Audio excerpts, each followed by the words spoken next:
de la educación, el civismo que también queremos promulgar de que las charlas siempre sean puntuales. Entonces ya dimos 5 minuticos, el que va llegando muy bienvenido, vamos a aceptarlo. Ya tenemos más de 60 participantes, muchas gracias por estar siempre ahí y la idea que tenemos es que siempre sientan que vale la pena acompañarnos.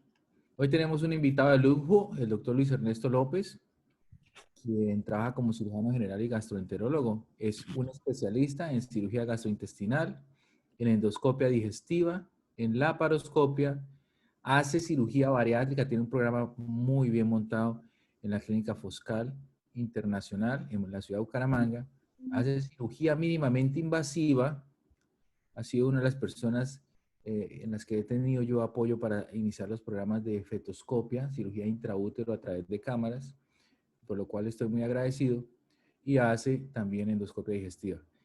Vamos a abordar un tema que se llama realidad aumentada, que es muy de moda en varios ámbitos tecnológicos y, digamos, de uso diario, además, con los teléfonos inteligentes y cosas que están sucediendo hoy en día con la realidad aumentada. Y lo vamos a abordar desde el punto de vista de la cirugía general, para irnos después adentrando en una nueva sesión, en otro tipo de cirugía aumentada, inclusive en el... Doctor López, bienvenido, muchísimas gracias por aceptar nuestra invitación. Tiene la palabra. Bueno, doctor Contreras, muchísimas gracias y muchas gracias a todos ustedes por estar aquí 6 de la tarde de un viernes previo a festivo, pero bueno, en fin, creo que también parte de la pandemia y el encierro que tenemos que tener y el toque de queda y todas estas cosas hacen que estemos aquí todos reunidos en torno a este tema. Y cuando empezamos con este tema, por cierto, bien complejo, se desquitó usted de mí, doctor Contreras, con este tema, porque no está fácil. Lo primero que tenemos que hacer es revisar qué dice la literatura, de qué es lo que vamos a hablar y qué es lo que tenemos nosotros como un referente para saber a qué nos vamos a presentar. Espere que no me está funcionando. Y al revisar la literatura, lo primero que encuentra uno como algo de reciente aparición es una publicación suya, doctor Contreras. Cuéntenos qué nos quiso decir con esto. O no sé si alguno de los coautores estén en la reunión, doctora Paula, doctor Santiago, me gustaría oírlo.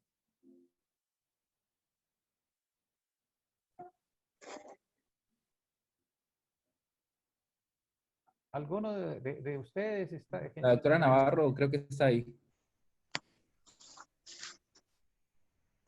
Porque al revisar la literatura encuentro que ustedes aquí en nuestra casa están hablando de este tipo de términos y no es frecuente encontrar este tipo de cosas, como ustedes ya lo manifestaron en el paper que publicaron. Sí, realmente la idea rápidamente, doctor López, es que nosotros nos dábamos cuenta que muchos de los procedimientos quirúrgicos que hacemos en neurocirugía, como cirugía oncológica, resección de tumores en el área motora, la mejor manera de hacer el monitoreo electrofisiológico es que el paciente esté despierto. Pero analizamos que un paciente despierto tiene mucha ansiedad, tiene mucho nerviosismo por cosas que para nosotros a veces como que medio se nos olvida que el paciente está despierto y entonces decimos, oiga, no sirve el bipolar, oiga, se le subió la tensión al paciente, oiga, tal cosa, y el paciente está ahí. Entonces nosotros lo que hicimos fue idear un sistema de realidad aumentada donde el paciente podía jugar videojuegos, ver imágenes flotando delante de él, incluso de su propio cerebro, tratar de explicarle un poco el paso a paso de la cirugía. Y analizamos además que la realidad aumentada estaba teniendo aplicaciones muy importantes en cirugía espinal y en cirugía de base de cráneo, todo lo que es la cirugía vascular, donde usted puede, por realidad aumentada, ver cuál es el área real de compromiso en el encéfalo de un tumor, por ejemplo, esos infiltrativos que usted no sabe qué es tejido normal y qué es tejido infiltrado, a través de inmunofluorescencias y microscopios especiales. Entonces lo que hicimos fue una revisión de tema y la publicación, digamos, de lo que nosotros estamos haciendo para que el paciente, antes de la cirugía, con un sistema de gafas virtuales y de realidad aumentada, pueda saber cómo es su procedimiento, se imagine el procedimiento, porque también existen unas teorías que dicen que si usted se imagina el procedimiento, todo va a fluir mejor. Que el paciente ayude a la cirugía, es un concepto un poquito raro, y que el paciente sepa por dónde le van a entrar y él ayude sin estar haciendo nada, podría tener mejores resultados. Y que además, si es una cirugía con paciente despierto, entonces lo podamos distraer de tal manera que esos ruidos que son un celular, que el sonido, por ejemplo, del motor para abrir el cráneo es de muy dramático en cirugía, por ejemplo, de paciente para movimientos anormales, cirugía de Parkinson. Eso suena igual que el motor de un odontólogo y no sé por qué la tecnología no ha sido capaz de hacer esos motores silenciosos, al menos los que tenemos en Colombia. Entonces eso produce mucha tensión. Pero si usted tiene un sistema de gafas inteligentes, de realidad aumentada, o que el paciente pueda jugar videojuegos, como lo hemos hecho ahí en la Clínica Fosca Internacional, entonces disminuyen los niveles de estrés. Básicamente, eso fue lo que hicimos, hacer una revisión sistemática de la literatura de qué era lo que estaba pasando con realidad aumentada. La realidad aumentada, pues me imagino que tú vas a hablar de eso, nos vas a contar un poquito más, pero es aumentar la realidad, poner algo que no está ahí en el ambiente que usted está. Eso me da pie a lo que vamos a hablar ahora. Es precisamente esa situación en la cual la realidad aumentada puede ser para usted como neurocirujano, pero también para el paciente, o para el anestesiólogo, o para el personal que va a cuidar al enfermo en un posoperatorio. Cada uno tiene su realidad, cada uno tiene su micromundo y cada uno tiene sus expectativas. Y lo que vamos a hacer con esto y lo que yo quiero mostrarles a ustedes es en qué forma el médico puede acceder mediante tecnología simple o mediante tecnología compleja a algo más evolucionado en cuanto a la realidad. Realmente la realidad aumentada puede ser cualquier cosa. No sé si me estén viendo mi imagen o estén viendo la imagen de lo que estoy proyectando, pero aquí tengo un elemento muy barato de realidad aumentada, muy barato, y es una lupa. Esto es Y lo mínimo que te uno vemos puede perfecto. tener. ¿Ah? Te vemos perfecto. Bueno, eso es lo mínimo que uno puede tener como una realidad aumentada, es ver algo un poco más grande. Pero ya realmente todos estos temas modernos, y estamos hablando en la segunda década del siglo XXI, hacen referencia a la digitalización de las imágenes y hacen referencia a la modernización de las imágenes con todas las ayudas que nos puede permitir el tener una guía y tener una orientación digital, algo que nos permita en un momento dado incluso salirnos del entorno quirúrgico y nos permita incluso hacer procedimientos quirúrgicos en la comodidad de su propia silla, en la comodidad de su propia oficina, sin guantes, sin tapabocas, sin tanta sofisticación quirúrgica, porque estamos guiados y estamos siendo conducidos a través de un entorno completamente digital. ¿Y cuál es el paso que esto lleva? Esto va desde la imagen, la simple imagen real, que es la que vemos nosotros, ¿sí?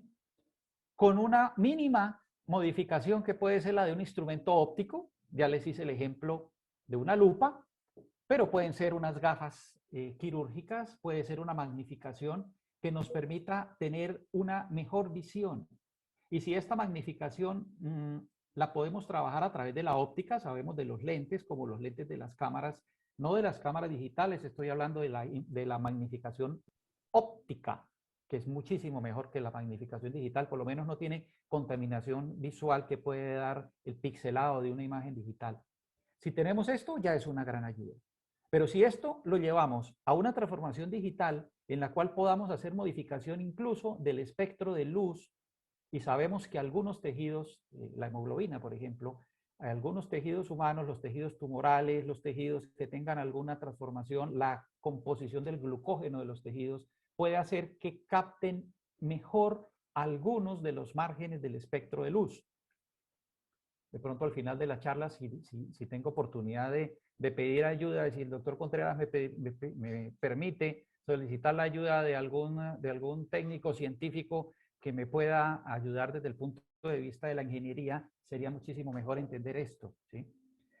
A pasar por las imágenes no solamente digitalizadas, sino algo que me pueda mostrar el mapa en un dibujo de dónde estoy y para dónde voy, nos va a llevar a una realidad, porque es que es real lo que estamos viviendo, pero aumentada, porque nos está dando una guía de por dónde podemos hacer las cosas, ¿sí? Lo mínimo que nosotros estamos haciendo generalmente conferencias que yo doy, no hablo sino de lo que hacemos, no hablo de lo que hacen en otras partes, sino de que lo que nosotros hacemos es llevar a la magnificación una estructura que, por ejemplo, tiene 4 milímetros de diámetro por 8 milímetros de longitud, como puede ser el conducto cístico, que todos los días lo trabajamos en una cirugía de colecistectomía, a un tamaño de 2 o 5 o 10 o 20 centímetros, dependiendo del monitor.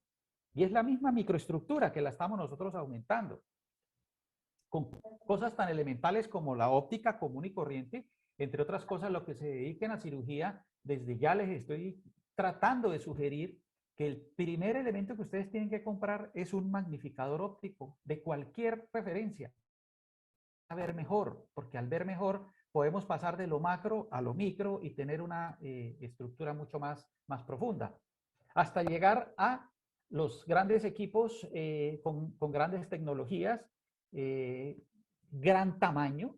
Ya cada vez estamos viendo quirófanos con monitores de alta resolución, monitores 4K o monitores 3D, con tamaños de 40, 45 y 50 pulgadas.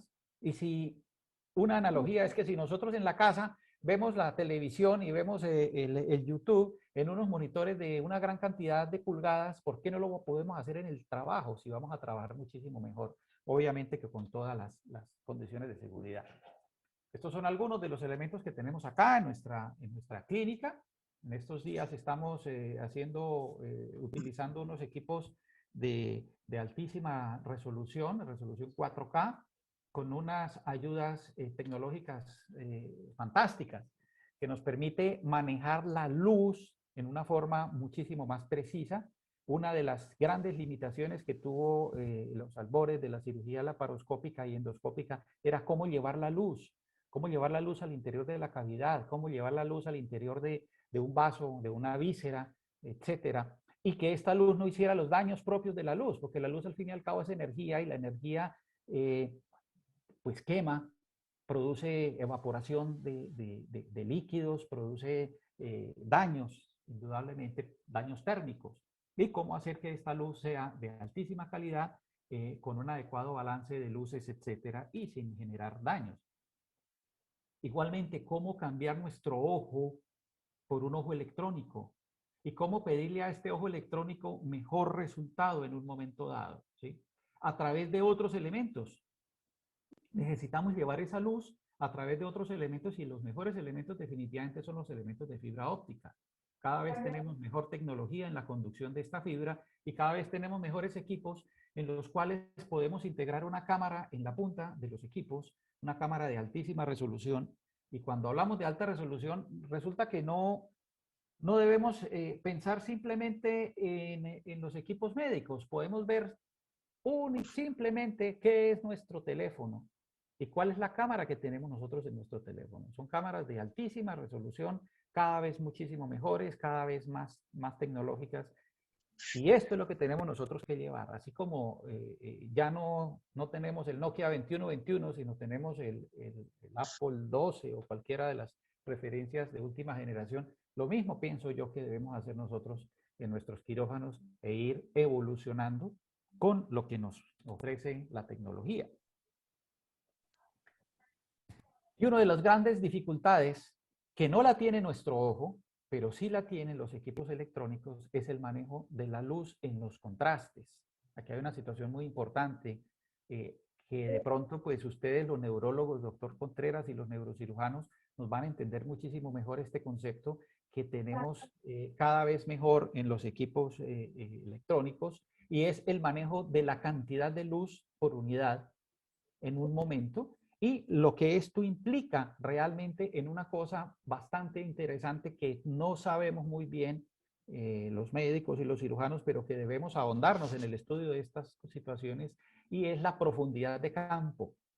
Porque cuando nosotros tenemos mucha luz, pues nuestro iris en condición normal se va a cerrar, el reflejo pupilar normal, y vamos a ver un horizonte diferente, pero vamos a perder la capacidad de concentrarnos.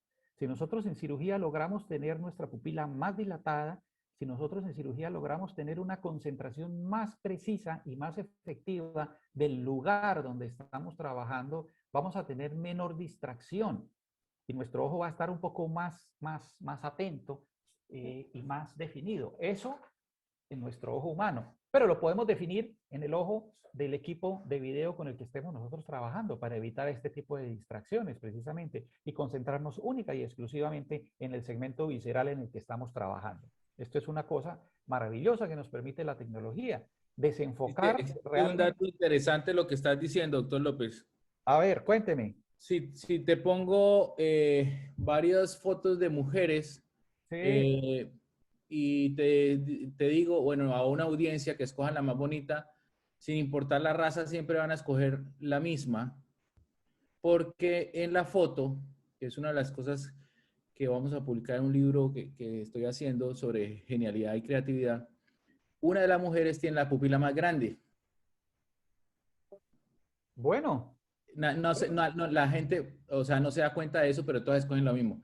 Y lo que pasa es que el cerebro permite ese grado de concentración y de focalización, el cerebro de la mujer, y produce una dilatación de la pupila en el momento en que ella está lista para la penetración. Es Ave un María, usted reflejo, está además, poniéndole más picante al comentario. sí, entonces me parece muy interesante esto que acabas de mencionar. Bueno, pues el perfil de la charla y de la orientación era decirles a ustedes que si nosotros estamos en un quirófano trabajando con una buena luz, el único lugar donde necesitamos esta luz es en el campo operatorio. Y si nosotros empezamos por aprender a controlar la luz de los quirófanos y hacer que la luz general ambiental del quirófano sea baja o muy oscura, y que nosotros tengamos una concentración única y exclusivamente en el campo operatorio, con toda seguridad vamos a tener muchos mejores resultados. ¿Sí? Ahora, ¿qué tenemos en la mano? Aquí se me viene una imagen como que no corresponde mucho, pero creo que sí corresponde mucho, y es el timón de un carro de Fórmula 1. Una gran cantidad de comandos que muchos de nosotros, o por lo menos me cuento dentro de las personas que ya llevamos muchos años en esto, pues no vamos a aprender a manejar nunca, no nos lo van a dejar aprender a manejar nunca, pero tampoco somos capaces de hacerlo porque no fuimos entrenados para tener muchas acciones en las manos. ¿Sí? Lo mismo sucede con las cámaras de video modernas que tenemos aquí en el lado derecho del monitor. ¿Sí? Tienen muchos comandos, tienen muchos elementos, hay algunas que tienen incluso como un pequeño mouse para que lo manejemos con el pulgar. Y esto a algunas personas nos da dificultad porque no fuimos entrenados para esto. Pero ustedes jóvenes, ustedes muchachos, que sí fueron entrenados para esto, que sí desde sus primeros momentos empezaron, por ser ustedes nativos digitales, a utilizar los comandos de los videojuegos, están muchísimo más familiarizados con este tipo de circunstancias y tienen algo que nosotros tuvimos que aprender con el tiempo, y es a entrenar el cerebro a este tipo de imágenes. Este tipo de circunstancias que para ustedes son tan comunes, para nosotros los cirujanos más antiguos, no. Nosotros tenemos la experiencia que ustedes no tienen, pero ustedes tienen el conocimiento, todo fresco, y van a tener el futuro pleno para poder desarrollar muchísimo mejor su corteza cerebral a este tipo de problemas y circunstancias. Y entonces empiezo a tocar un tema que no sé si lo debo tocar o no lo debo tocar frente a neurólogos y neurocirujanos, y es ¿por qué voy a hablar yo de corteza cerebral y qué tiene que ver esto con esto? ¿Sí? Si llegaremos algún día a poder ejecutar procedimientos quirúrgicos de esta forma, no como lo sugiere el doctor Contreras, que las gafas de visión 3D sean para el paciente, para que el paciente esté un poco distraído, sino para que el médico esté, todo lo contrario, muy concentrado y viendo única y exclusivamente lo que tiene que ver, sin llegar a ver ninguna otra cosa distinta de lo que tiene que ver para evitar estos fenómenos de distracción. Y entonces, ¿qué es esto? Esto para mí no es una cosa que una nueva forma de hacer viejos procedimientos. ¿Sí? ¿Y a qué me refiero? Hablo de la cirugía general, no de otras subespecialidades, que la gran mayoría de procedimientos fueron diseñados o inventados o descubiertos hace 100, hace 120, 150 años. La forma como se opera la vesícula biliar se diseñó hace 150 años. Y es simplemente ligar, desconectar, como le digo a ustedes, desconectar lo que está conectado y yo tengo que saber por dónde está conectado.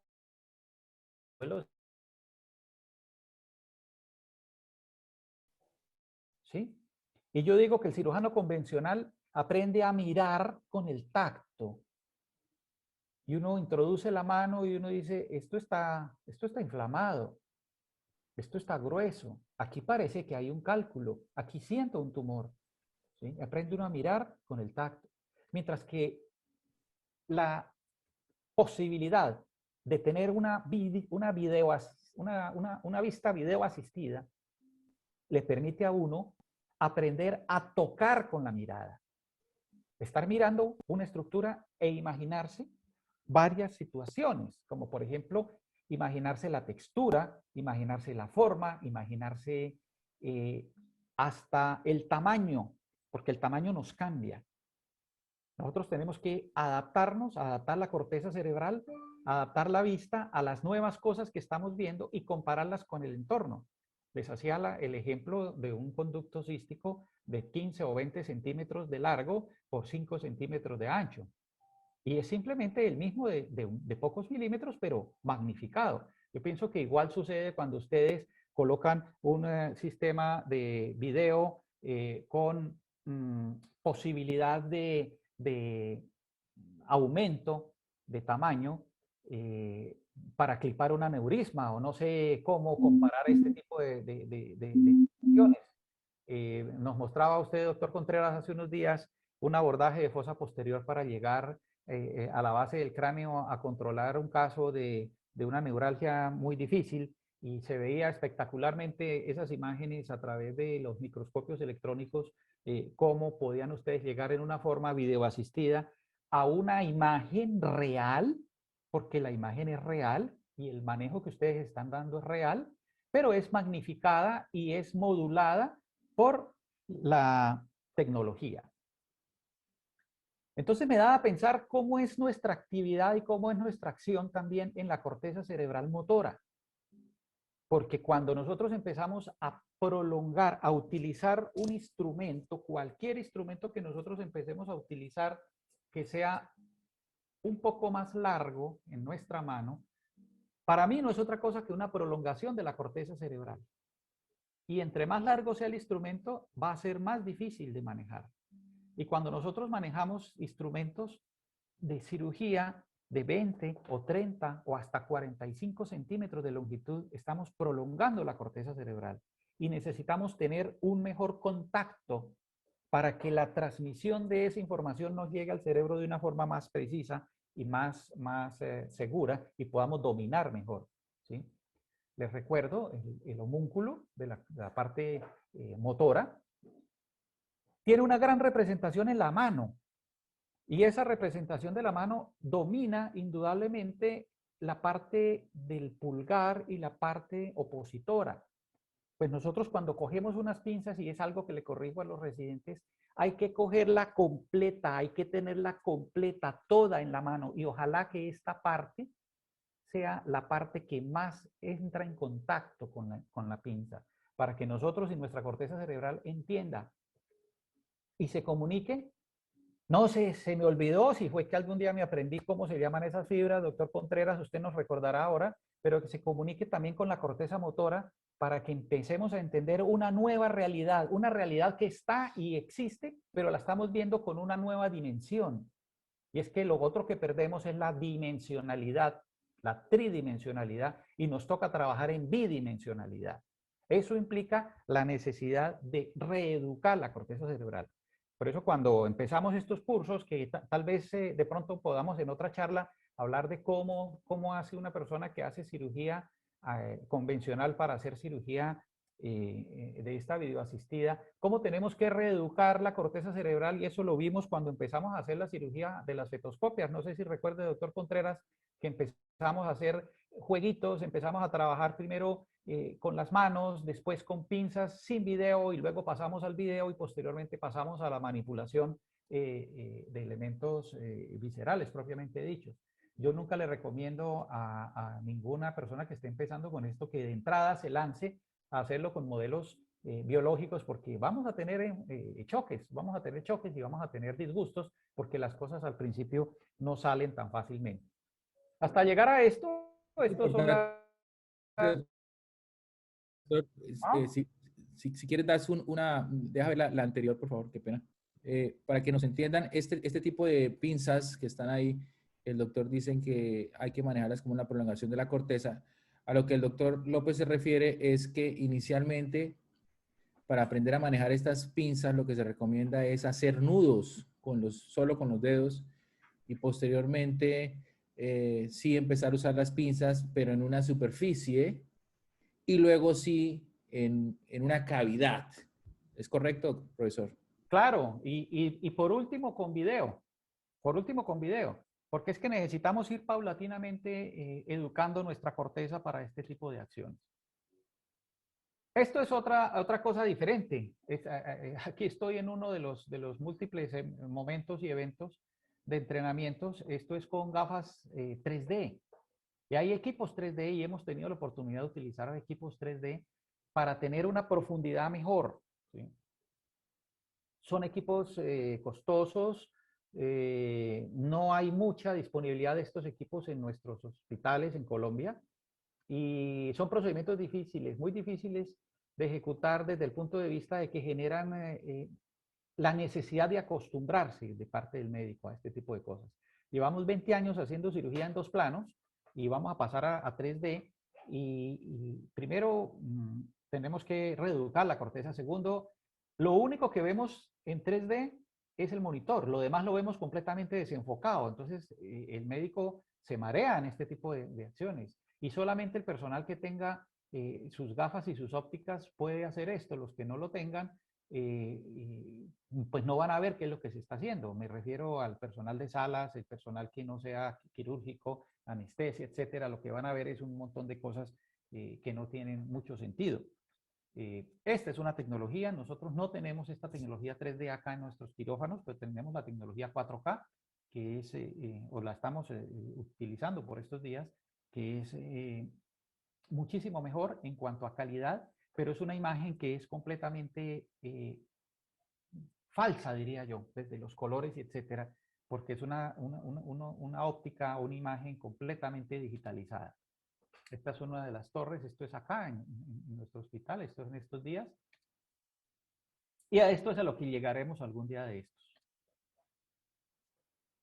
Creo que acá tenemos una imagen de un procedimiento en el cual se hizo una reconstrucción en agudo por una paciente que tenía una necesidad de hacer una sutura de la vía biliar intrahepática y el material que se utilizó fue material calibre 7 ceros, ¿sí?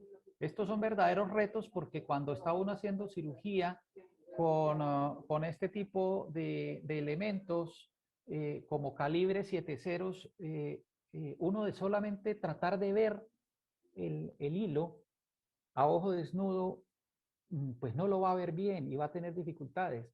Pero si pasamos nosotros a la técnica video asistida, pues ahí se ve perfectamente bien el hilo. Yo no sé si ustedes lo están alcanzando a ver o no lo alcanzan a ver bien.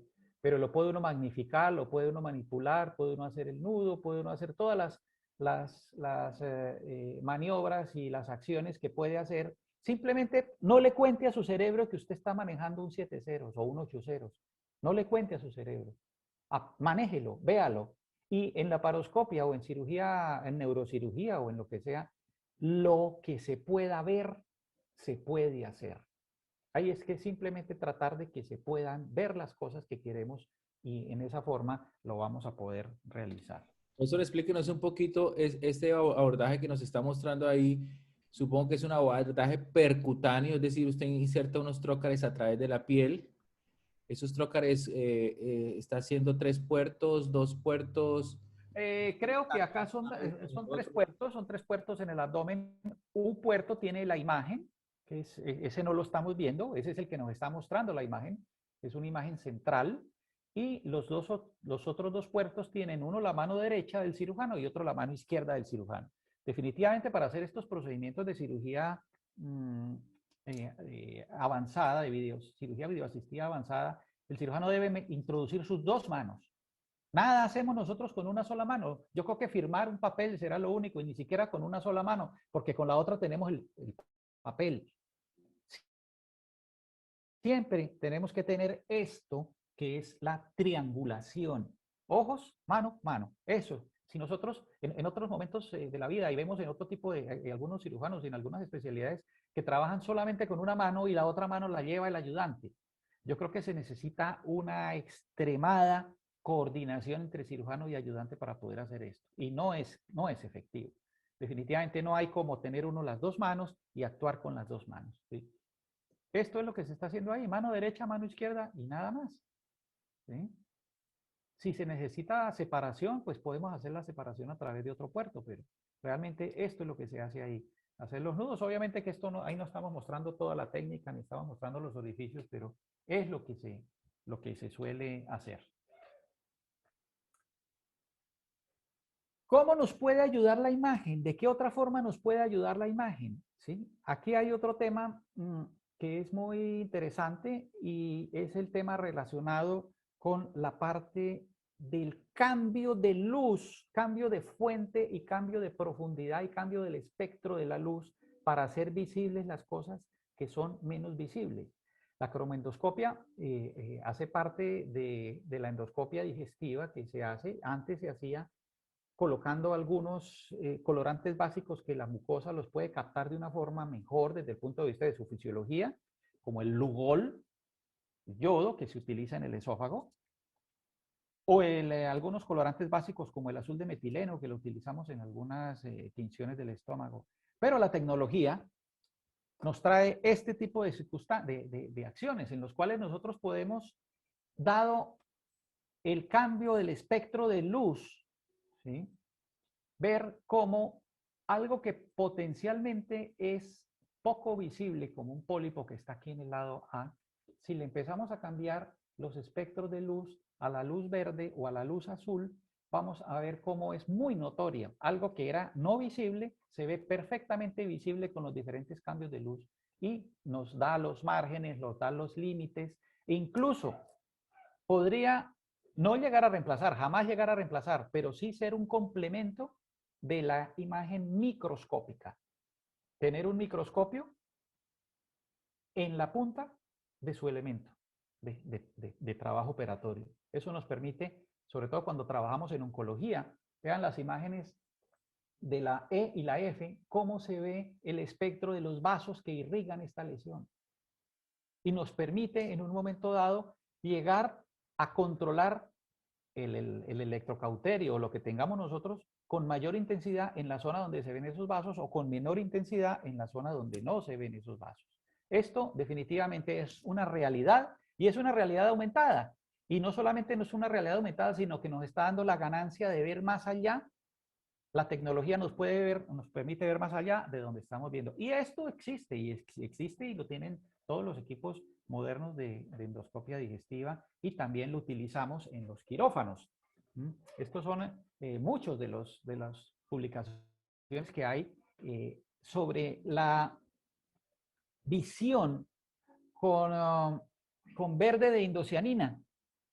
En otras palabras, esto es la fluorescencia.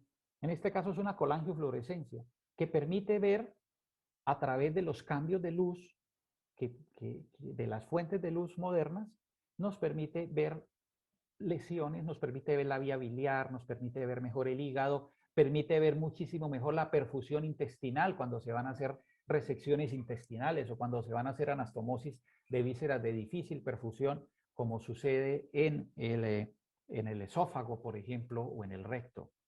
Estas son técnicas supremamente sencillas desde el punto de vista de la aplicación de la técnica como tal, son económicas y están a la mano simplemente de utilizar los equipos que ya tenemos, porque la mayoría de los equipos que tienen, los equipos modernos hoy permiten este cambio del espectro de luz, permitiendo tener este tipo de imágenes. No sé, doctor Contreras, si se le hacen familiar este tipo de imágenes.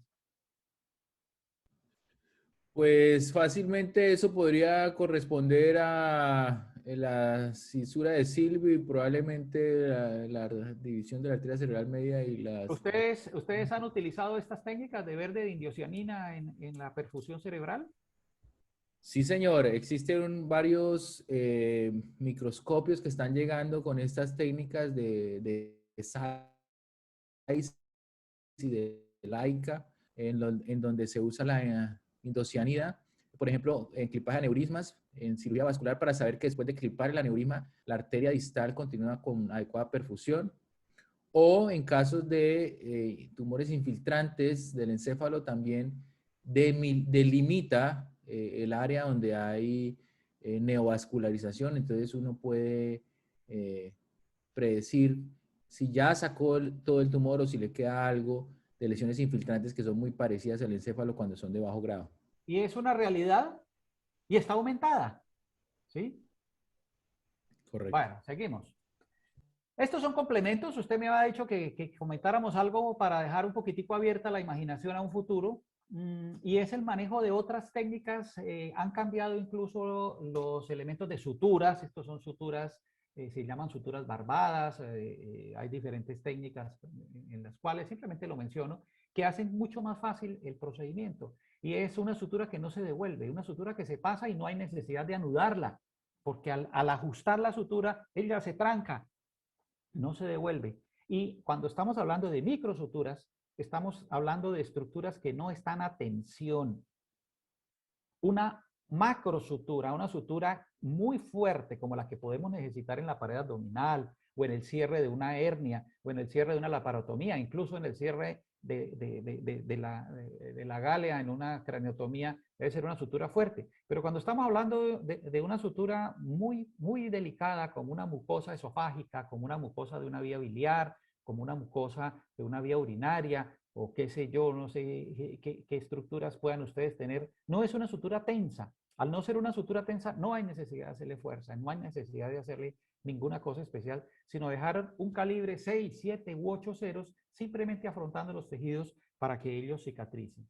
Igualmente, algunos elementos que ya conocemos, son muy, muy conocidos, han entrado hasta en desuso ya por lo que hemos aprendido a suturar más, como estos suturadores mecánicos, los elementos de fijación de mallas que no corresponden realmente a una realidad aumentada, pero son lo que complementan la realidad aumentada, porque de nada sacamos nosotros con ver una estructura que está enferma, con ver una estructura, ver más allá de lo que nos muestra la anatomía normal o la enfermedad normal, si no podemos hacer nada. Necesitamos estar aliados de la tecnología con nuevas herramientas que permitan hacer suturas como unos ganchos, que no es otra cosa distinta que un gancho de cosedora, que no es otra cosa distinta que un corcho, que no es otra cosa distinta que un tornillo, que lo vamos a anclar nosotros en una estructura para que fije una malla o para que haga cualquier otra cosa, como en este caso, por ejemplo, de las suturas intestinales, en las cuales nosotros podemos perfectamente manipular cualquier víscera, abrirla, cortarla, hacer lo que sea pertinente. Repito, esto es una nueva forma de hacer viejos procedimientos, porque estos son procedimientos de suturas intestinales convencionales, de los que se hacían antes por cirugía abierta, pero que en este momento lo vamos a hacer por cirugía de mínima invasión con sutura mecánica. Ahí estamos viendo cómo se articula una grapadora mecánica y posteriormente cómo se hace una sutura manual endoscópica, igualmente como comentábamos hace un rato, pero esta ya no es con 7 ceros, esta es con 3 ceros, esta es mucho más macro. Pero este nivel de acercamiento, de poder el cirujano escoger si el punto lo coloca en la serosa o en la muscular o en la mucosa, es lo que yo denominaría cirugía histológica, porque estamos partiendo desde el punto de vista visual, estamos partiendo el nivel de corte del intestino en sus 3 estructuras y estamos decidiendo cuál es la que vamos a suturar. Esto no lo vemos en cirugía abierta nunca, nunca lo vemos con este detalle. Y cuando vemos la calidad de los elementos o de las suturas que hacemos con cirugía endoscópica y la comparamos con la cirugía abierta, definitivamente hay una gran diferencia. Estos son otros juguetes, estos son otros juguetazos en los cuales tenemos la realidad que nos muestra una herida o algo que tenemos que suturar y no, lo vemos a través de la magnificación que nos da un equipo de endoscopia digestiva y podemos suturarlo. Podemos hacer sutura a través de endoscopia, como no sé si esta imagen, si esta tiene video. Podemos ir articulando en un momento dado los elementos desde las manos a través de la boca o a través del recto y al articular este tipo de elementos va dejando una sutura igual que una máquina de coser. Tiene, la tecnología pues es muy distinta, pero la idea es similar. Va colocando la sutura en el sitio donde uno vaya escogiendo que se haga la sutura, tiene una segunda mano que tracciona el tejido como si fuera un ayudante y permite pasar este tipo de puntos y permite pasar este tipo de suturas. Esto ya existe tal vez en otra oportunidad con otro target hablaremos de las cirugías por orificios naturales que se pueden hacer, los famosos nodes, que los hacemos por cirugía endoral, se hace por cirugía rectal, se hace por cirugía transvaginal. Les comento a ustedes que hace unos 10 años se publicó y se mostró en el mundo. Tuvimos la oportunidad de ver varios procedimientos casi que en vivo y en directo de colecistectomías a través de vagina. Una colecistectomía transvaginal, definitivamente esto pues es como un exabrupto, pero el progreso no es otra cosa que la realización de las utopías. Y en esta forma se puede, teniendo las herramientas, se pueden hacer este tipo de cosas. O estos elementos, esto es simplemente la magnificación y la visión de cómo es una hernia por dentro. Los cirujanos que hemos operado miles de hernias durante muchísimos años, nunca habíamos visto realmente lo que es una hernia.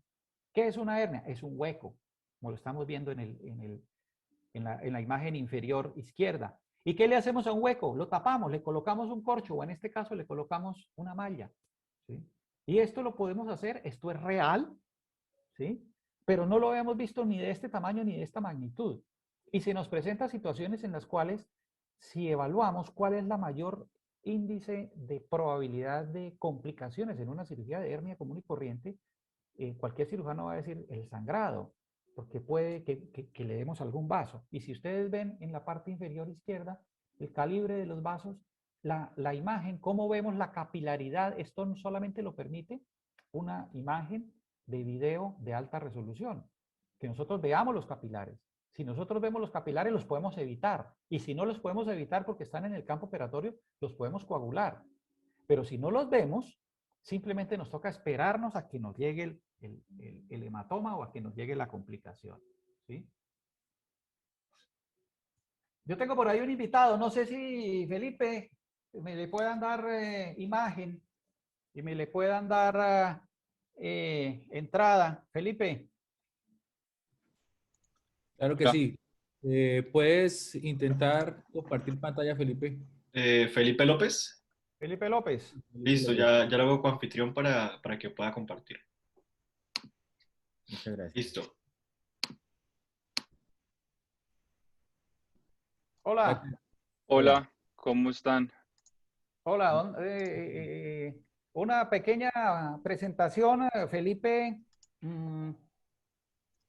Mi hijo, ingeniero biomédico y médico, en este momento está trabajando con el grupo de cirugía oncológica de Mercy Hospital en Baltimore y le pedí que me diera alguna mano con la parte, él como ingeniero, que me diera alguna mano en la parte de la tecnología y lo que implica esto. Doctor Contreras, ¿me permite que el doctor Felipe nos dé unos minutos? Por favor, claro que sí. Adelante, Felipe. Bueno, ahí se ve la pantalla, sí. Correcto. Ya te vemos, ya Listo. te vemos. Bueno, pues brevemente, toda esta parte de la inteligencia artificial y la de realidad aumentada en cirugía hace parte un poco de lo que se está conociendo como cirugía 4.0, que es la nueva revolución quirúrgica. Hace parte de toda esta integración de la parte digital y de información digital con con las nuevas, con las viejas técnicas, nuevos procedimientos y nueva tecnología para viejas técnicas. Entonces, un poco lo que habla de la literatura es de la evolución de la cirugía, que todo llega a su límite de saturación, ¿no? Desde 1800, el cirujano ha tratado de dominar la anatomía y digamos que la anatomía llega a su punto límite porque la anatomía no ha cambiado mucho porque no se la han querido volver a inventar. Luego vienen las partes de las diferentes técnicas que también llegan hacia se saturan porque no hay mucha definición de nuevas técnicas que se puedan evolucionar pues, por la misma limitación de la habilidad. Entonces, habla un poco de qué tenemos en este momento y de qué revolución, de lo que nos ha llevado la revolución industrial, nos ha llevado hacia la era digital y cómo hacemos para la integración de esta era digital en la cirugía.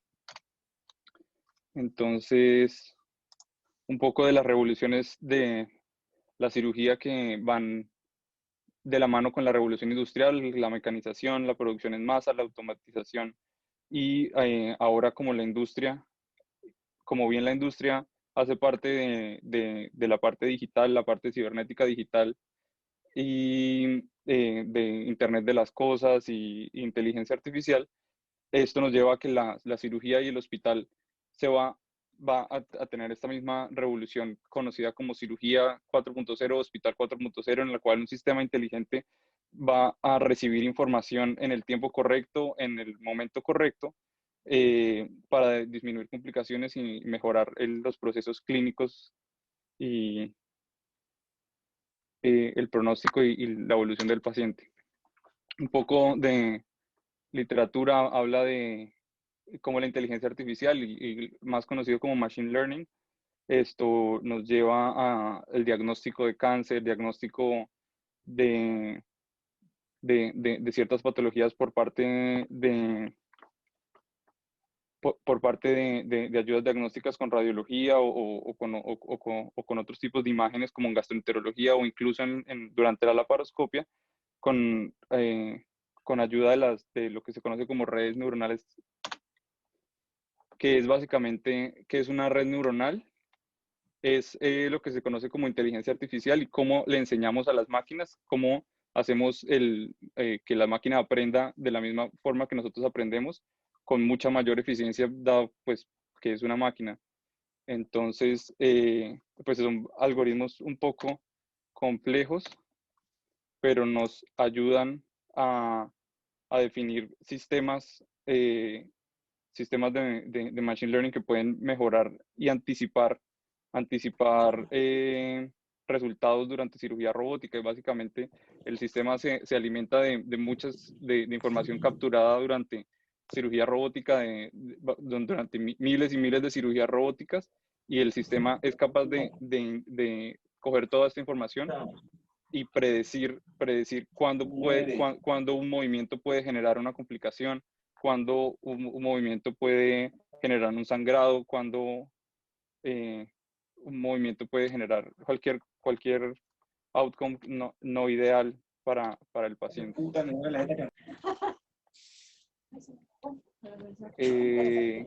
Lo mismo, esto es como una parte de cómo funcionan estos sistemas automatizados de métricas. Y para hablar de inteligencia artificial y de realidad aumentada, básicamente la inteligencia artificial no es otra cosa que una novedosa forma de procesar datos en la era de la información. Son algoritmos, no son lineales, tienen bastantes capas y bastantes diferentes conexiones entre las capas, lo que los hace un poco complejos y lo que hace que el ser humano de base no sea capaz de tener esta linearización de la información como lo hace la máquina, y se llaman redes neuronales porque están basadas básicamente en la transmisión de la información en el sistema nervioso central. Es como, lo pueden ver como las neuronas del sistema nervioso central se comunican con las neuronas del sistema nervioso periférico mediante relevos. Entonces, ¿para qué nos ayudan estos algoritmos? Para cosas como lo que se presenta en este artículo, que es la preparación guiada por imágenes del triángulo de Calot para una colecistectomía laparoscópica, básicamente en las imágenes en tiempo real con ayuda de estos procesamientos como vemos acá, entran la imagen de la laparoscopia en tiempo real, ayudado de la imagen ayudado de información como la presión sistólica y la presión diastólica. Se hace preprocesamiento de la imagen, se registran y obtenemos la detección automática de las arterias y de la preparación del triángulo de Calot. Entonces aquí básicamente el programa lo que hace es que nos dice cómo, pues aquí lo que presentan esos autores es cómo lograron que el programa les predijera la anatomía. Este es el esquema de un estudio que hicimos de algo parecido para el diagnóstico de compromiso extracapsular de cáncer de próstata en resonancia magnética, y básicamente lo que hacemos es eso. Cogemos la información del paciente, hacemos una segmentación de cada una de las imágenes y entrenamos un algoritmo de redes neuronales, el cual se alimenta de la información de patología. Entonces, básicamente le decimos al algoritmo, estos son 500 pacientes, 300 tuvieron compromiso extracapsular, 200 no tuvieron compromiso extracapsular. Aprenda qué es un compromiso extracapsular. Y como la capacidad de memoria de las máquinas es tan limitado como la capacidad física que tenga de almacenarlo, pues los supercomputadores ahora nos permiten una mayor capacidad de procesamiento y son capaces de hacer diagnósticos de eso. También nos permiten hacer estudios prequirúrgicos para predecir la capacidad metastásica y la probabilidad de encontrar tumor en diferentes zonas abdominales, por ejemplo, con imágenes de PET y de tomografía anotadas. Podemos hacer lo mismo. Esto es un algoritmo que hicimos para eso, para hacer la predicción de enfermedad dados, pues esto es un poco de la parte técnica del algoritmo, pero básicamente nos permite encontrar dónde se encontraba la enfermedad primaria antes de la citorreducción, antes de que se llevara a cirugía para quitar el tumor del peritoneo, y cuál es la probabilidad y en qué zonas está generándose la recurrencia de enfermedad. Y eso nos genera estos mapas de probabilidad que se pueden sobrelapar con las imágenes de tomografía para ayudar al clínico en las decisiones clínicas. Esta es una presentación más tridimensional de esto, más específicamente en el hígado, donde se está presentando más enfermedad, donde sumando la información de varios pacientes al mismo tiempo podemos predecir qué tipos de tumores tienen, cuál es la distribución de las metástasis de este tipo de tumores y cómo pues, nos puede esto ayudar incluso durante el acto operatorio. Cómo pasamos de una imagen de PET con reconstrucción tridimensional que podemos utilizar también durante la cirugía, y cómo podemos extraer las zonas más críticas de enfermedad para también alimentar y ayudar un poco las decisiones intraoperatorias. Esto nos lleva entonces a este preprocesamiento de imágenes, cómo lo llevamos hacia la realidad aumentada durante la cirugía. Y la primera pues, realidad aumentada, como decía el doctor Contreras previamente, es la realidad, y el doctor López es aumentar cualquier tipo de sentido que haya pues cualquier tipo de sentido lo llevamos hacia un poco más allá de lo que es la realidad.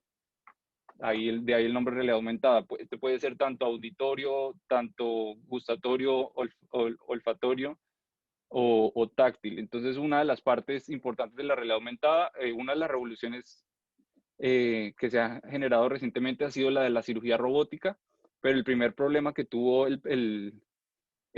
digamos que el líder en cirugía robótica, que fue el sistema Da Vinci, fue la falta del sistema haptic, o básicamente de retroalimentación táctil del tumor. Entonces el cirujano sí está lejos está lejos del paciente y está realizando todo a través de una cabina en la que solo moviendo los dedos es capaz de controlar por medio del robot y operar por medio del robot. Sin embargo, no tenía la capacidad de tener la retroalimentación táctil que incluso hay en la paroscopia, y es básicamente saber qué tan adentro está qué tan adentro están los instrumentos, qué tan duro, qué tan blando, es tumor, no es tumor.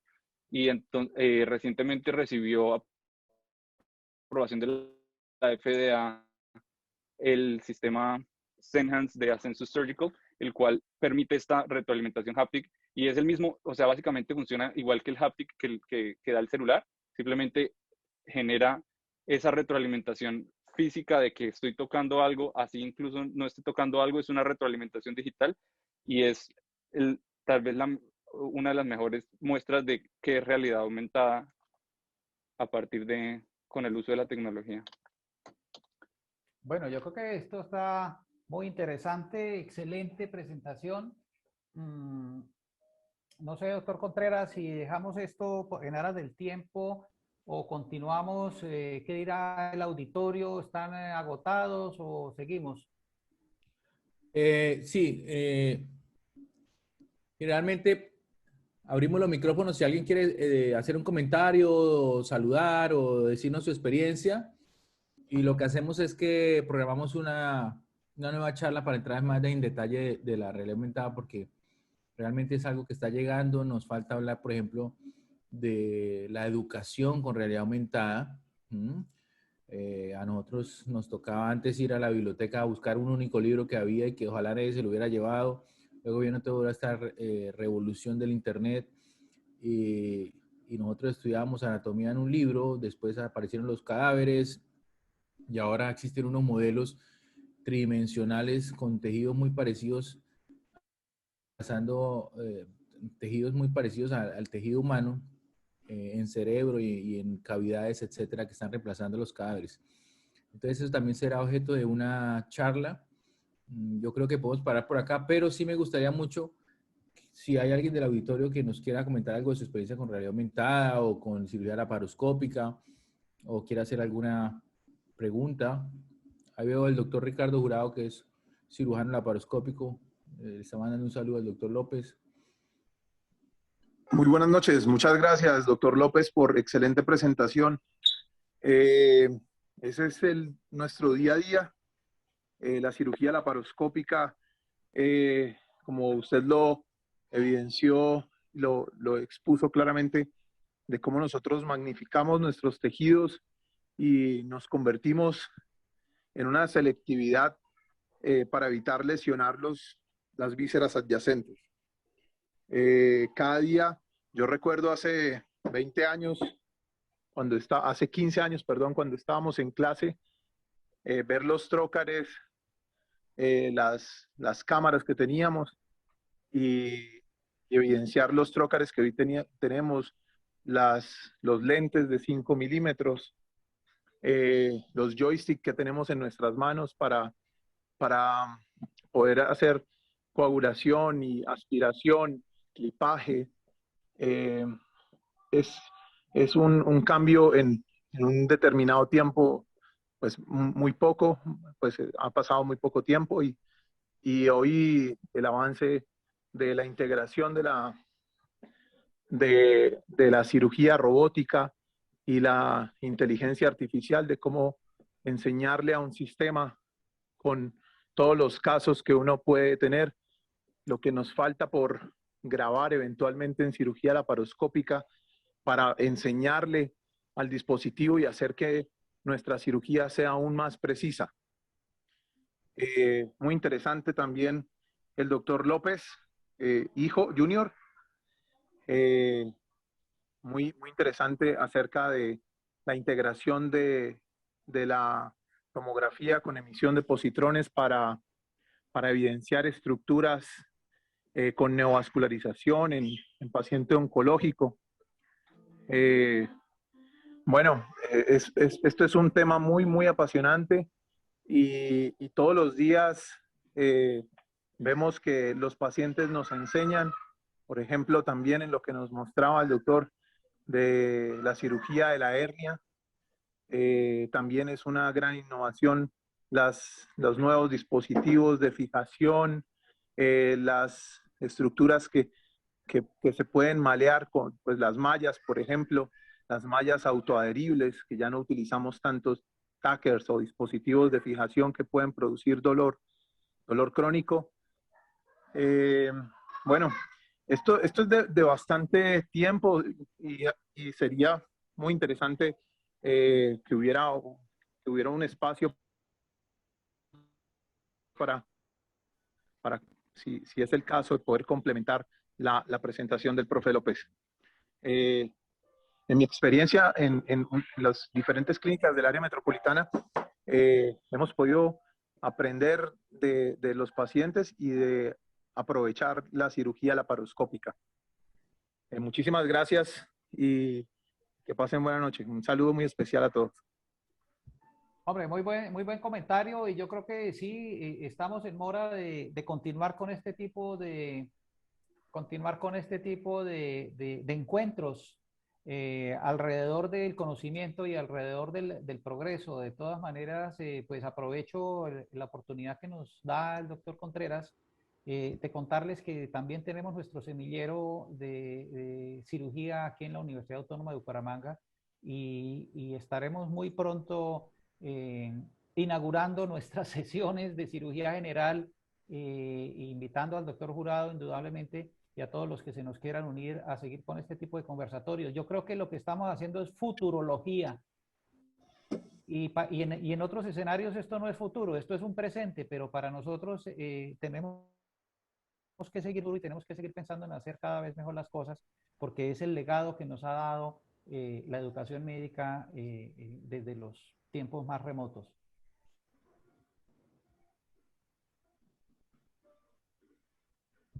Claro que sí, profe, muchas gracias.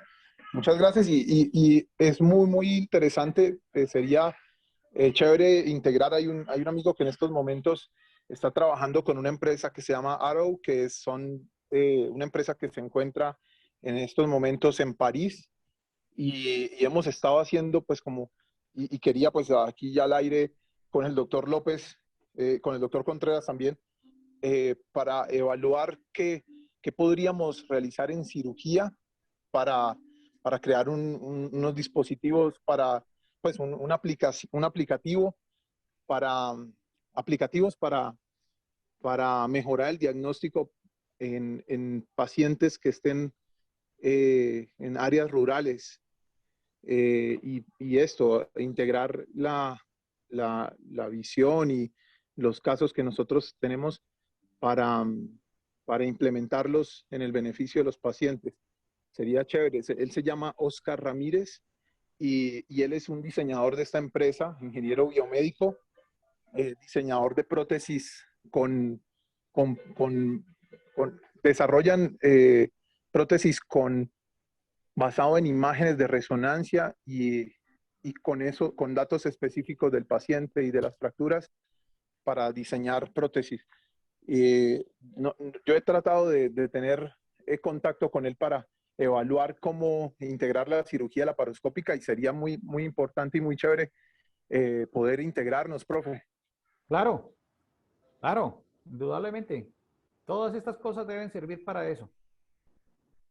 Muchísimas gracias de verdad por el espacio. Un abrazo.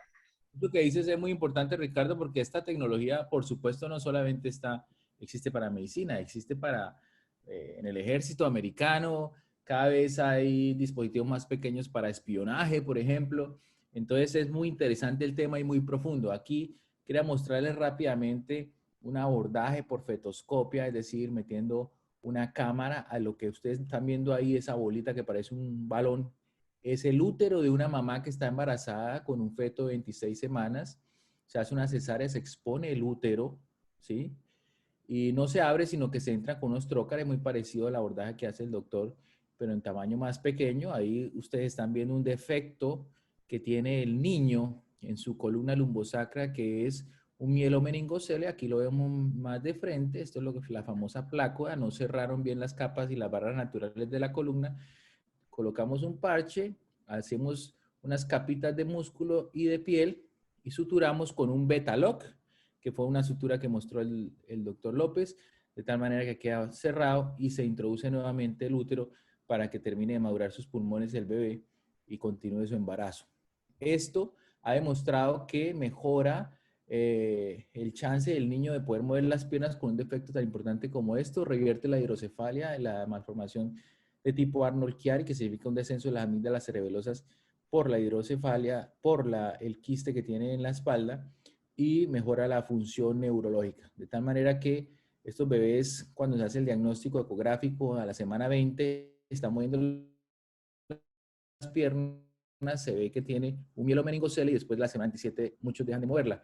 Eso nos lleva a que hay que operar al niño dentro del útero, pero que hay que hacerlo sin producir un parto prematuro y sin lesionar ese útero, de tal manera que el niño pueda tener un parto vaginal. Es decir, que pueda tener...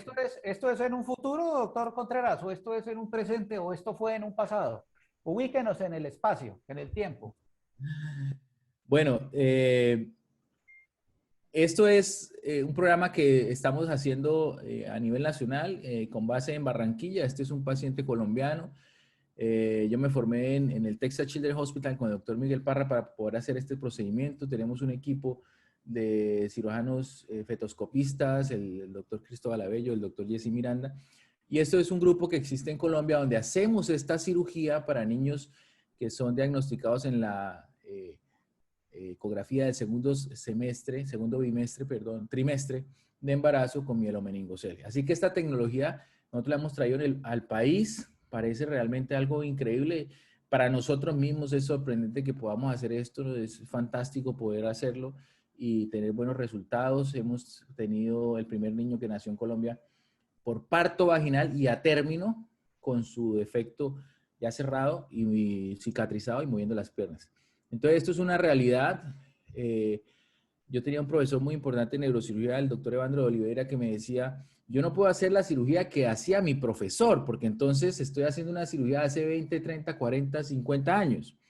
Esto es un mensaje para las nuevas generaciones y para nosotros los cirujanos activos de que tenemos que estar realmente en boga con la tecnología y formándonos porque estas tecnologías llegan y no podemos hacer lo que pasa con el blockbuster, ¿no?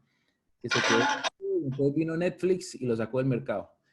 Entonces, esto por supuesto requiere una curva, requiere este perrenque para sacar las cosas adelante, porque infelizmente muchas clínicas pues quieren ahorrar dinero, las EPS también, pero costo efectividad se ha demostrado que estos procedimientos realmente mejoran el pronóstico de las condiciones, entonces pienso que ese es el camino. Simplemente les quería compartir eso.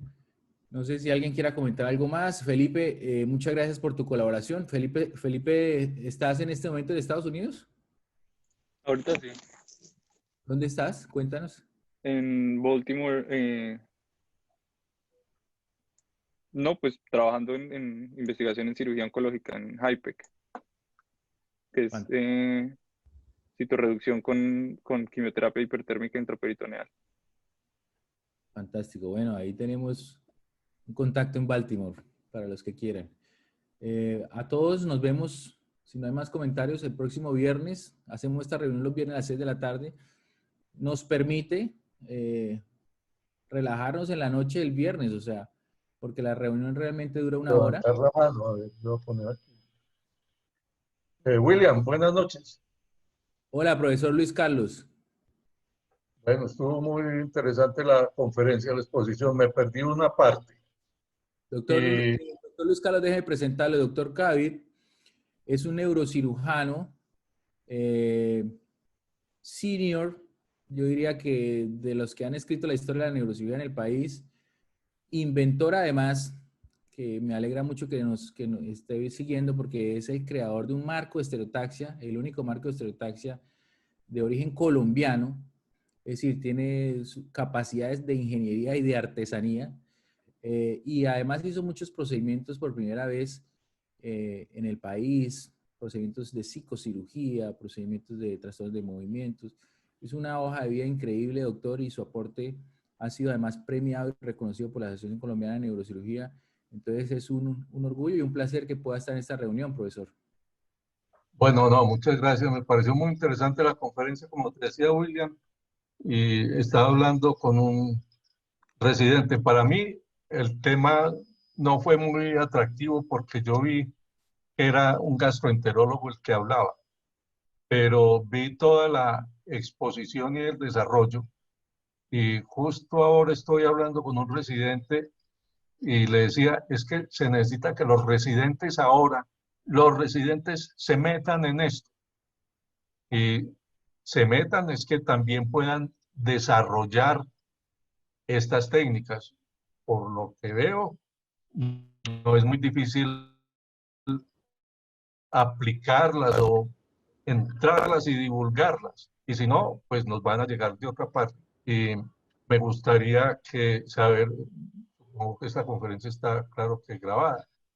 Entonces hablaba con este residente y me dijo, no, envíemela y yo la divulgo a los otros residentes, a los que yo invité, pero no sé si les pasaría lo mismo, que dijeran, no, esto es de gasto, no nos interesa, pero me pareció muy bueno, toda la parte que muy Pero buena y la podemos novedosa. repetir, la Pues ahí podemos le repetir, presento un doctor, nuevo nos amigo, el falta, doctor Luis Ernesto López. Además tienen el mismo primer nombre. sí, no, la podemos repetir y la podemos adaptar exactamente a neurocirugía. Realmente, el doctor Contreras me puso gastroenterólogo por ponerme algún oficio, pero yo soy cirujano gastrointestinal y simplemente les estoy contando desde el abdomen porque estos procedimientos de laparoscopia empezaron hace más de 20 años y fue la parte abdominal. Es más, la ginecología fue la parte que empezó con estos procedimientos de cirugías videoasistidas, ¿sí? Y después se fueron extendiendo a las diferentes partes. Entonces, llevamos un poquitico más de tiempo, llevamos un poquitico más de experiencia y hemos recorrido un poco más terreno. Eso nos permite tener un poco más de visión de dónde venimos y hacia dónde vamos. Pero con mucho gusto podemos hacer algo específico para neurocirugía, doctor Contreras y doctor Luis Carlos, con mucho gusto. Bueno, me Pues, doctor gustaría Luis mucho. Carlos, vea qué tan acertado ha sido que usted, a pesar de ver que era algo como de cirugía general, sí entró a la reunión y eso habla muy bien de su genialidad y de su creatividad y de su invención que la tiene, porque yo pienso que aquí cabe la analogía de la persona que no sale del país y piensa que conoce el mundo, ¿cierto? Porque no ha viajado, entonces no conoce, o la persona que no lee, ¿cierto? Pues es lo mismo con las diferentes especialidades y disciplinas. Nosotros en EMOD nos hemos caracterizado por ser amigos de los ingenieros, por ser amigos de los biomédicos, por ser amigos de los oncólogos, por ser amigos de los cirujanos generales, de los cirujanos fetoscopistas, y eso es lo que nos ha permitido tener un desarrollo en donde para nosotros muchas cosas son muy difíciles, pero ellos lo hacen día a día y al revés. Entonces, esta charla queda grabada. Nosotros tenemos nuestro servidor se llama NEMOD, que significa neuromodulación, con D al final, y está en YouTube, yo te la paso. Pero sí, la idea es que sigamos haciendo esos seminarios y además workshops en tiempos de ya superar la pandemia para hacer este tipo de abordajes, no solamente en cavidades tridimensionales en el intestino, sino en el útero y en el cerebro. Hay un gran invitado también que es el doctor Cristóbal Abello, un gran fetoscopista, un gran inventor también. Es fantástica la audiencia que tenemos. Me gustaría mucho, si tienes algún comentario, profesor Abello.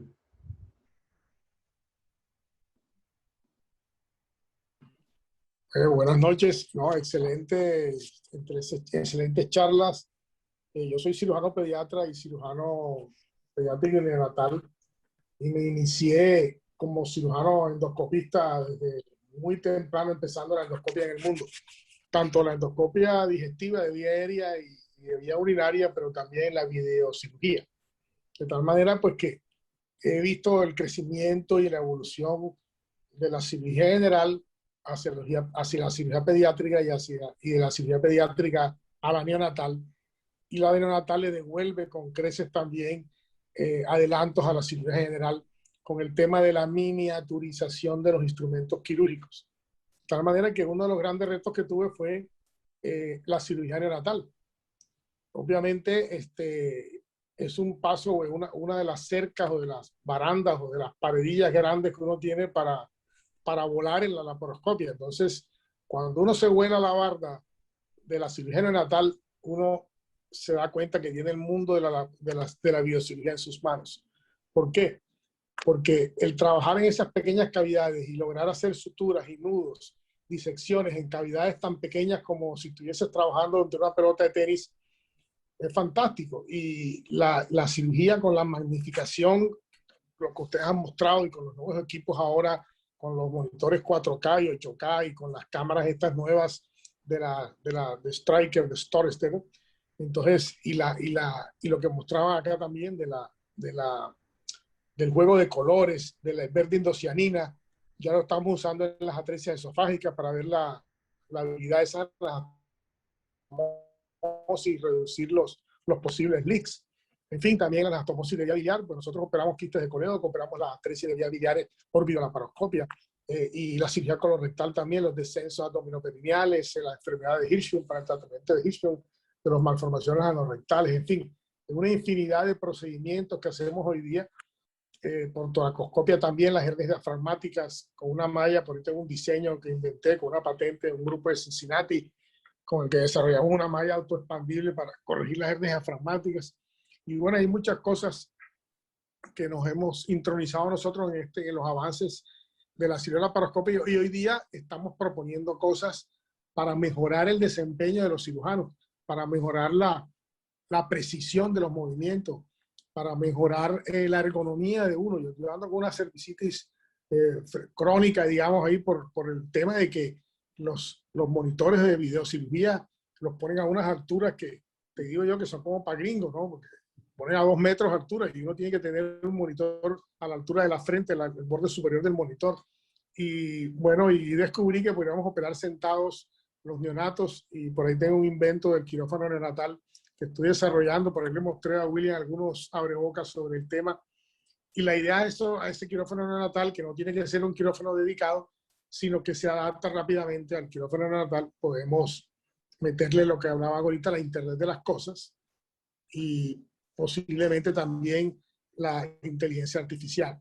Entonces estamos en ese proyecto y varias otras cosas más. En la parte de video tengo un diseño ahí que lo exploré con Stores, pero no les llamó mucho la atención, que se llama el instrumento óptico, que significa que cada instrumento tiene su lente, y uno al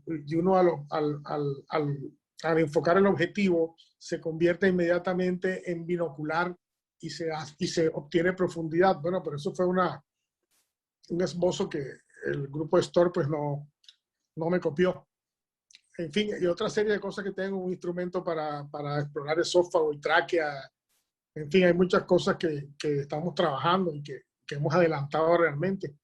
Entonces, vemos con mucho entusiasmo el tema ahora de los últimos robots de última generación, que son los que son flexibles, que entran por el ombligo. Entonces ya este robot es mucho más accesible para los pediátricos, porque el instrumento entra todo por el ombligo y son flexibles, y se puede trabajar muy bien con ambas manos y con el acercamiento y el posicionamiento de la óptica, que la óptica es flexible.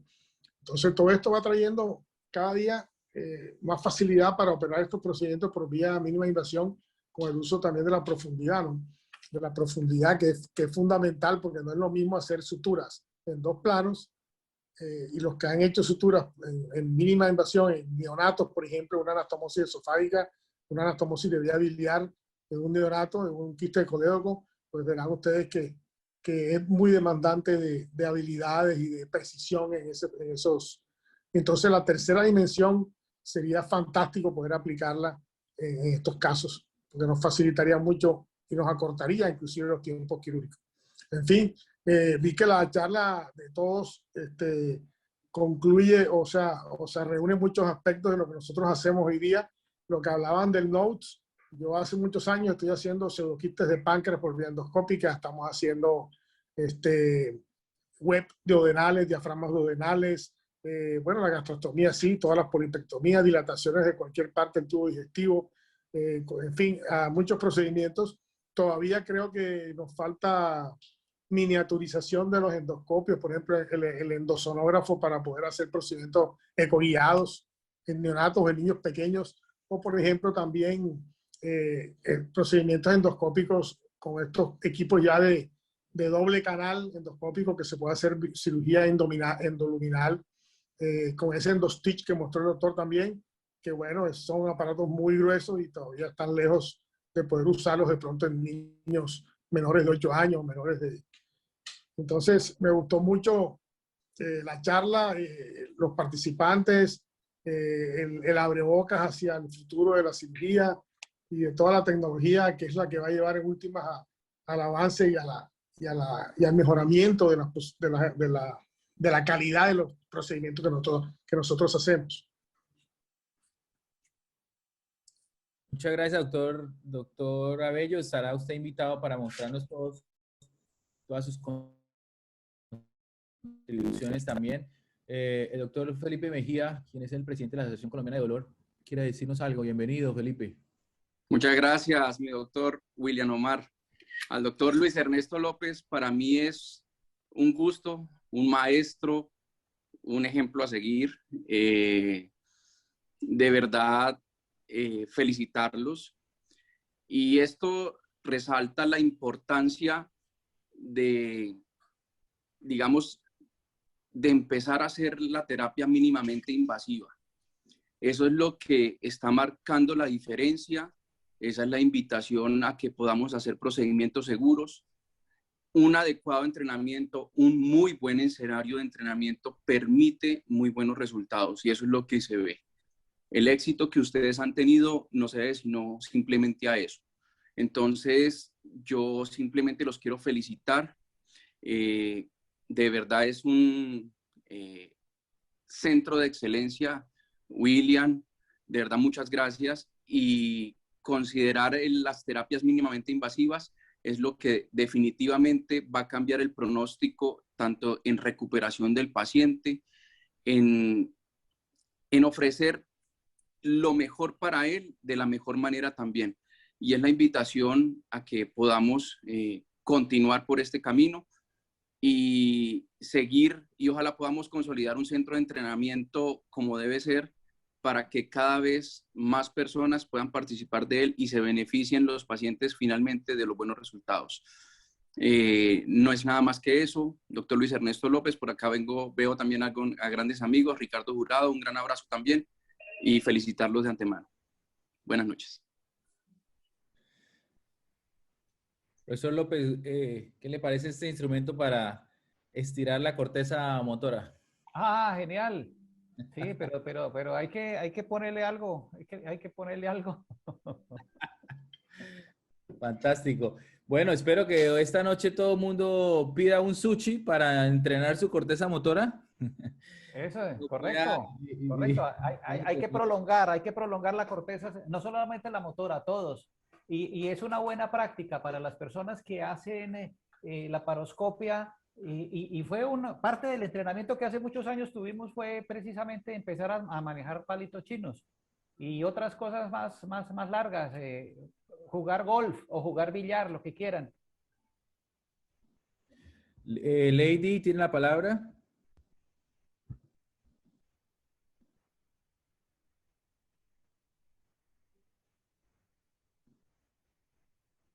Lady alzó la mano por acá. Activa tu micrófono, por favor.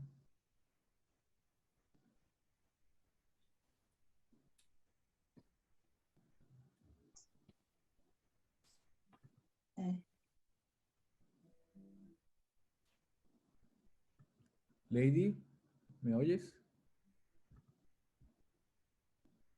Bueno, parece que hay alguna dificultad. No quería hablar. Levantó la mano, pero la volvió a bajar. Bueno, no importa, ya estamos todos conectados. Esa es la idea, que podamos compartir todas estas experiencias, porque cuando nosotros desarrollamos una técnica o damos un conocimiento, pues nuestra vida es más relevante porque llegamos a más personas. El tiempo del día no nos alcanza para atender una cantidad determinada de pacientes, pero con el paso del conocimiento, entonces, tocar la vida de más pacientes. ¿Alguien más quiere decir algo o terminamos acá? Nos vemos el viernes nuevamente. Seguiremos con estos temas interesantes. Muchas gracias, doctor López, Luis Ernesto, doctor López Felipe, y a todos los que participaron. Un fuerte abrazo. Gracias, doc. Chao. A usted, profesor William Omar, éxitos con este programa. Y a todos, pues, si en algún día quieren algún concepto extra, bienvenidos aquí. Esta es su casa. Muy buena noche para todos. Gran abrazo. Doctor.